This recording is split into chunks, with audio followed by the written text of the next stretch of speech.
Hey, what's up guys? So hari ni kita nak buat asam pedas ayam yang kuah dia pekat, masam-masam pedas, makan dengan nasi putih sangatlah sedap. Okey, jom kita start. First ambil 2 biji bawang merah saiz besar, 5 ulas bawang putih, halia sebesar ibu jari, seketul kecil kunyit hidup, 3 biji cili padi dengan seketul belacan yang dah dibakar. Okey, lepas tu korang blend dan korang tumis dengan 2 batang serai yang dah diketuk.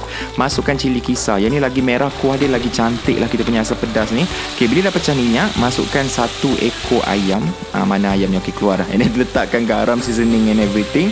Masukkan air sikit untuk bagi dia berkuah sikit. Lepas tu korang tambahkan 1 sudu paste asam jawa, daun kesum dengan bunga kantan ni nak letak banyak-banyak pun tak apa.